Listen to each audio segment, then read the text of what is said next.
So going in, I knew it was supposed to be about Shannon Tate murders and Shannon Tate? I think you're high. The Shannon Tate murders. Continue. no, what's her real name? Sharon Tate. Sharon Tate, whatever. Yeah. See, Yeah, it's close. It was No, close, that was good. But even if you said the Sharon Tate murders, it still sounds weird because you're saying the Sharon Tate murders. Yeah, it's the Manson murder. Like Sharon Tate did people- it. It's that's what the alternate history is of this movie. Sharon Tate actually kills Marilyn. Not Marilyn. And you screwed He me. killed Marilyn Manson.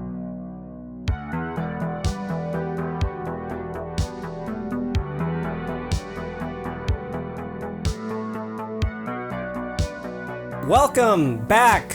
We're here. It's Uncle Mickey, and we're back doing videos. Brian is better than ever. We had that health scare earlier this year, but he's survived. Here What? he is. They won't give me any alcohol, and they said they'll only give me some alcohol if it's in milk. That's the gimmick of this video, everybody. Is Ryan gonna drink a glass of milk with alcohol in it? We saw Once Upon a Time in Hollywood like 3 months ago, and we wanted to talk about it because we have some really hot takes you've never seen anywhere else. We liked it. We're the first positive review of the movie. Yeah, everyone is saying that it sucked, and we're here saying that fuck you, the Wall Street good. Journal. It was actually good. It's been a while since we've done a video because So, yeah. Brian's been sick. Going back to Brian was in the hospital. So I knew it was supposed to be about Sharon Tate's murder, and the other people that are at the house. Yeah. And I was like, well, Inglourious Basterds was an alternate history take, so this is also going to be an alternate history take. I have high hopes. Tarantino has never disappointed me. Yeah, I had pretty much the same sort of thing. I was just like, yeah, it's Tarantino. It's probably not going to disappoint me. I would have been really shocked if it did, and I would have been pretty heartbroken for the rest of the year. Especially late. I feel like I've only loved Tarantino more the further. Like his last movie. movie he made like 3 or 4 years ago, Hateful Eight, is amazing. We all love it. We've seen it a million times. It's like one of my favorites. So, and like I saw a couple of trailers and I was like, I do not know what this movie's about, but I'm gonna love it. And I was like, 2 hours and 40 minutes, great. Brian, what did you think going into? I didn't know what it was gonna be about. I saw the one trailer, and I said, what's going on here? And I was like, but it's Quentin Tarantino movie, so it looks pretty good. Yeah. And I knew it was going to be about the Shannon Tate and Marilyn Monroe murders.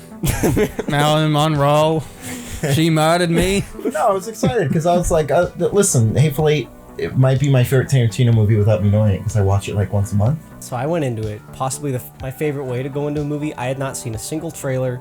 I knew virtually nothing. I knew that it was supposed to be about Shannon Tate. But I had also been told that it wasn't actually about Shannon Tate and that she wasn't like one of the main characters at all. We're getting a lot of comments saying it's Sharon Tate. Honestly, wasn't that excited though. Like I was excited in the sense that it was like, oh, a new Quentin Tarantino's movie's coming out. But I stayed away from it so much that I almost kind of forgot that it was coming out. And it was like the week before, it's like, oh, it's coming out. I was like, all right. I was like super anticipating it. Yeah. I was just like every single week I was like, when is it coming out? I am wearing the shirt that Yeah. Brad Pitt wears in the movie. I had no expectations going into it though. Like it started and I was like, I don't know what this is going to be. I have no idea. Like it started and I was like, I don't know how this is going to end. I don't know where this is going. I don't know what like anything is. I was very clueless when the movie started. So I was very surprised when it played out because I was not expecting anything. That's the thing about this movie. I think the reason why I'm not saying like I was clearly joking when I was saying we're the only positive review. This movie's getting a lot of really good reviews. Yes, yeah. But I think it is putting off a lot of people because it's so aimless.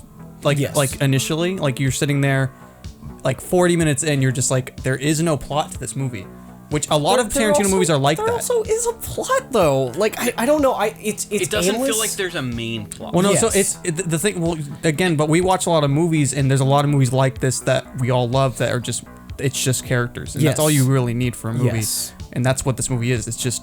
And what are these characters doing? A lot of movies that don't really have plots, like Yeah, There Will Be Blood doesn't have a plot. Boogie Nights doesn't have a plot. The Big Lebowski, like it has a plot, but like that's not really why you watch the movie. Like you don't care about the mystery. Well, I'm gonna quote the most moral person in Hollywood, Max Landis, and the reason he prefers Reservoir Dogs over an Italian Job as a heist movie is because Reservoir Dogs is about character, Yes. whereas Italian Job's about plot. Yes. Well, That's usually where we lean into. Yeah. We care more about character than plot. Oh, Like, yeah. Plot, it could be a terrible plot, But as long as the characters are good, we don't care. Yeah, the plot. Dark Knight has an awful plot. A guy in clown makeup is going to blow up a boat or something.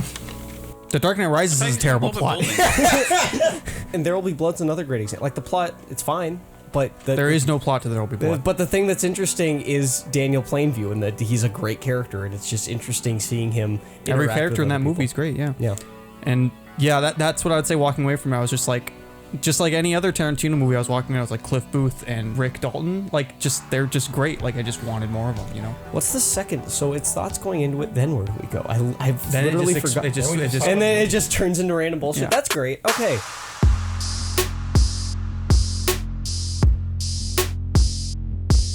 If you're watching this review, you've probably already seen the movie. I'm just going to assume that. If you haven't, from here on out, we're going to just spoil everything. It doesn't matter. You've been forewarned. If you haven't seen this movie, don't bother watching this review. No, You should definitely just get out of here and watch. watch the movie. Yeah. Yeah, if I had the ending spoiled for me, I would have been really disappointed. It is a very, very good movie to experience. Just see it. Just see it. I guess the ending, but seeing it was different than what I thought and a lot of fun. Well, that's the thing. I didn't guess the ending at all. I guessed the ending before I the watched last it. 30 minutes start, and I was like, how the fuck is this playing out? Because he starts doing the like true crime narration of it, where it's just like It was 7 something. yeah, and I was like, where? She went to bed because she's pregnant. I was like, all right, so Quentin Tarantino, he's either going to do full Inglourious Bastards on this thing, and he's just gonna rewrite history, or I honestly saw him just letting events play out. Like I guessed it the second he walked outside with his blender full of margarita. Yeah, no, once that happened, I was like, this is completely different. Oh my god, are they gonna save Shannon Tate from getting murdered? You know, before I even saw the movie, I was like, they're probably There's only two ways I could have seen it. Yeah, when it first came out, what the movie was about the Sharon Tate or the Shannon Tate murders. the time when Shannon Tate killed a bunch of people, whoever that is. When she killed Marilyn Monroe. Yeah, Monroe. Immediately I was like, dude, this is gonna be a revenge porn movie where they all go after because the Sharon Tate, like they're either gonna save her or they're gonna kill all of the Manson hippies.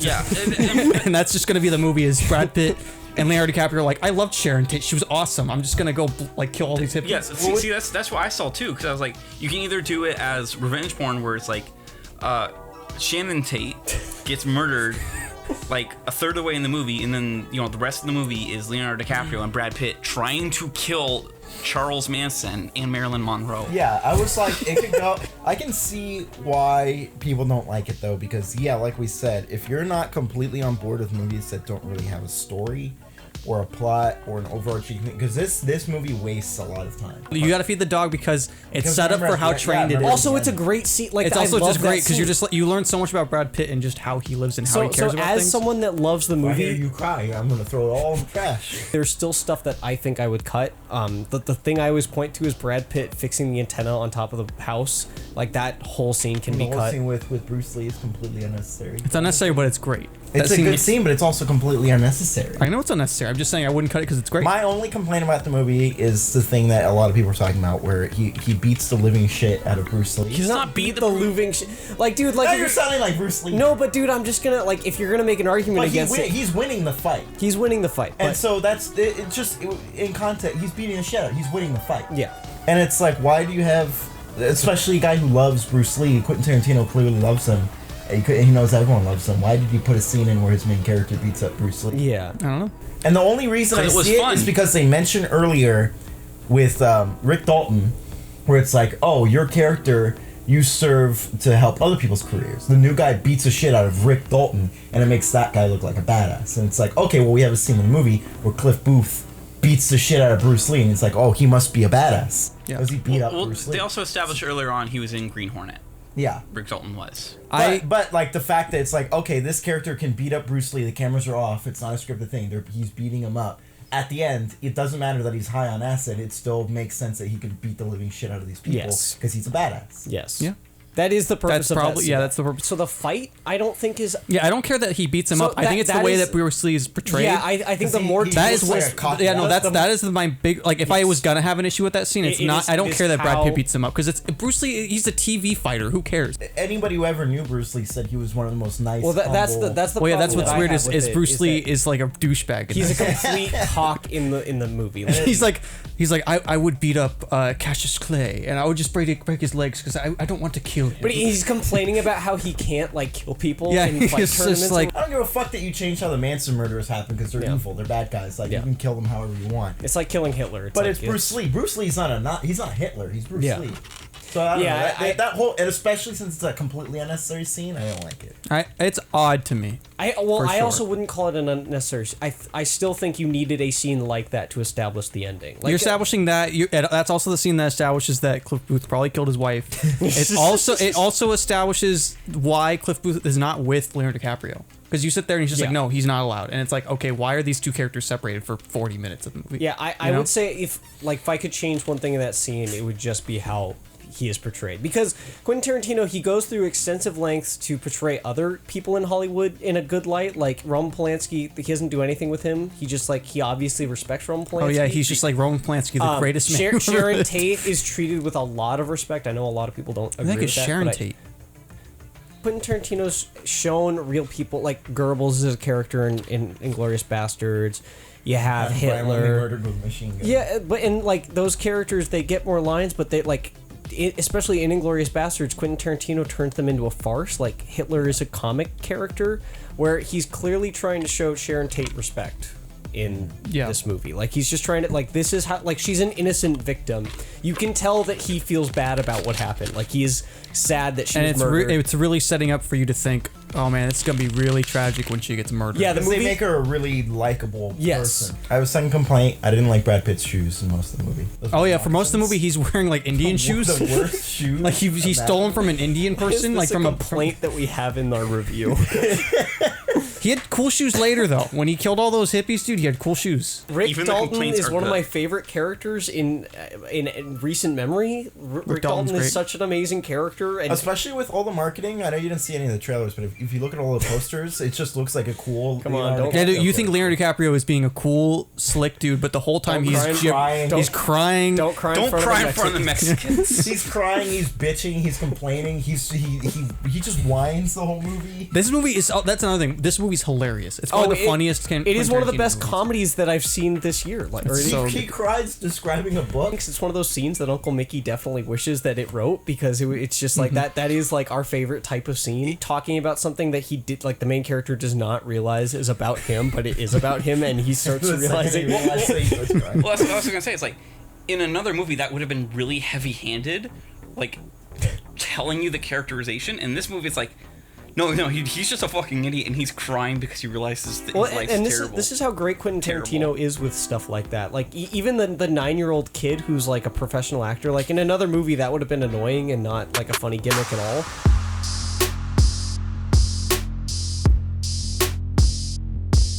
It is my favorite Tarantino movie. I won't say it's the best, it's my favorite. It is just a comfy movie. You sit down and you watch Leonardo DiCaprio and Brad Pitt be best friends. I just realized that Keegan and I do something the same way when we describe, like, if we like a movie, we both preface it with, you sit down, you watch it, and it's a good, It's a good time. It's like the 605. Yeah, it's a good ride. it's a good ride. Like, why do we need to establish that? I loved it. It's like I still haven't stopped thinking about Oh, it. yeah. It's always only gotten like better. I think it's always strange when you guys are like, dude, Brad Pitt is great, and you're just like pointing it out because I think Brad Pitt is always great. He's always this great. Always? He's always this great. Mr. and Every Mrs. single Smith is a movie. great Have you movie. seen Moneyball? I'll believe that Brad Pitt is great in everything he's in. He's just not always in great stuff. This is true. That's true. He's super good in that movie, and like I always expect him to be that good because I've always loved Sam Brad Slade Pitt. is I a bought this hashtag- shirt before I saw the movie. dude. Sam Slade is a hashtag World War Z defender, so. Well, dude, Brad Pitt's in it. He's great. Remember, okay, so there's the part at the end, and he's cured, And Brad Pitt, super cool guy, drinks a Pepsi for like 5 minutes in that scene. So Alec. Hold on, I didn't finish my final thought. Sorry, talking about World War Z. You're squandering your final thought. You provoked me, dude. It's just everybody should see that movie. If you don't like it, just give it another try because it's just a weird movie that I don't think you're gonna wrap your head around immediately. Dude, that violent ending is so like that's another thing I think we haven't hammered home enough is like they say that they kill those hippies, but like Brad Pitt destroys those hippies. Dude. I think like, Quentin Tarantino when the hates woman hippies runs out more than screaming anything with in the glass in world. her face and rubbing her burns her with a flamethrower. torched her. It's great, dude. I just think there's just so much cleverness to that movie. Every character's really well written. All the stuff, like you said, with Rick Dalton. Like, I'm glad that Leonardo DiCaprio's not playing just this slick, charismatic. Well, yeah, dude. you brought up Brad Pitt. I think Leo, like this is probably my favorite. This is Leonardo one of, DiCaprio if not my favorite, Leonardo DiCaprio performances. Absolutely, because he's not just being, I'm cool, Leonardo DiCaprio. I own a mansion and he's in every role he's charismatic. In every role he's cool, no matter what. He is a complete loser in this movie. He's a loser. He's like fumbling through all of his lines. He's like he's telling himself he thinks he's gonna kill. He says he's gonna kill himself, but he says it in the most creative way possible. He's looking himself in the mirror. He's like, I'm gonna blow your brains. I'm gonna scatter your brains all over your pool. Quentin Tarantino shows off his hard on for film in this movie. Like, there's 5 lines of dialogue where he just like he has characters just explain how they watch something. Where fucking what's his name? I have a 16mm print of your TV show. I just watched 5 20mm prints of your TV show. I know 20mm doesn't exist as a film size, but I watched it anyway. I had the 35mm reel. Yeah, characters jerk off about how much film they got. It's a reel that's this big. Yeah. It's my 20mm. Why would it be bigger than a 35? Dude, no, it was wonderful. All the performances are amazing in it. This is, I would agree, Leonardo DiCaprio's best performance. I know he's not going to win an Oscar this year, but I wish he would. He also He should have won for this one over The Revenant. Yes. Just as a character, he's really good. Like we said, Quentin Tarantino writes a lot of hyper masculine characters. Like The Hateful Eight is literally nothing but hyper masculine characters. Even the guy who's not masculine, the English. Even Daisy Domergue is a masculine character. Even the English guy who's acting like a dandy the whole time, it's revealed that he's actually also a badass cowboy the whole time. Yes. And so to have your main character be this really emotional, vulnerable crybaby was really interesting. It is pretty directionless though.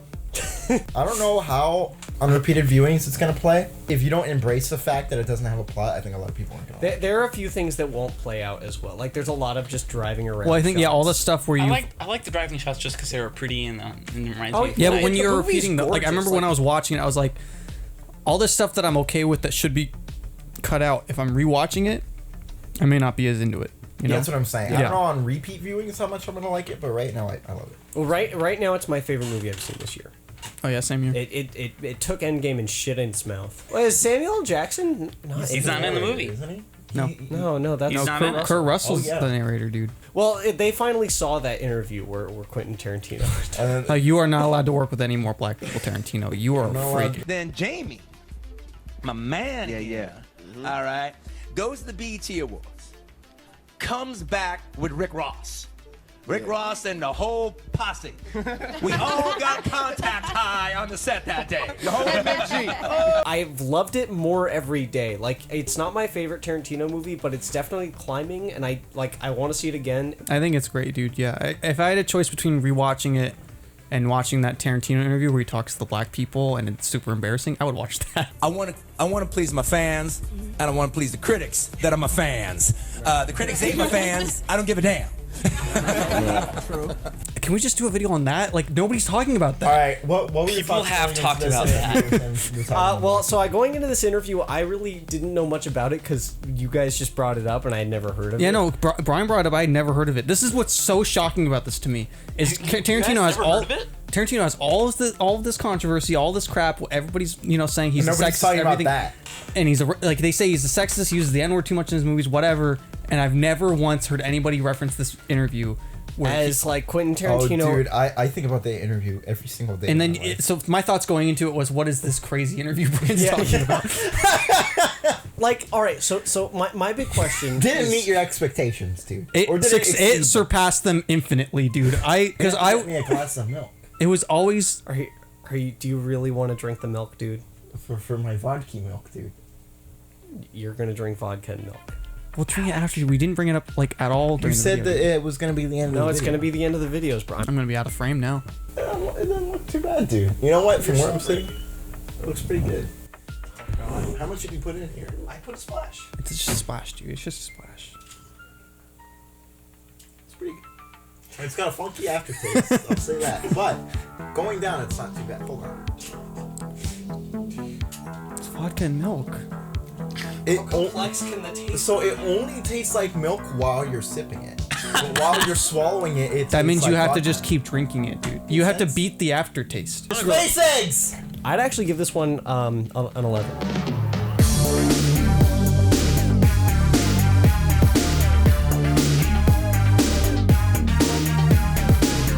Space eggs out of 12. Interesting. Keegan. You know what? That's actually the number that was in my head too.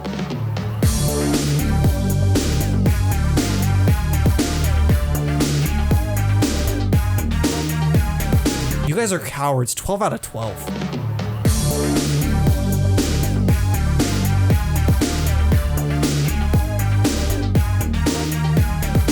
To complain about, like with the Bruce Lee thing. Yeah, you really That's didn't. true. You like were the a huge whole baby movie. about that Bruce Lee thing. Yeah, and I think, honestly, my score would be higher if it wasn't for that Bruce Lee thing. I think I'm gonna have to give it a 12 out of 12.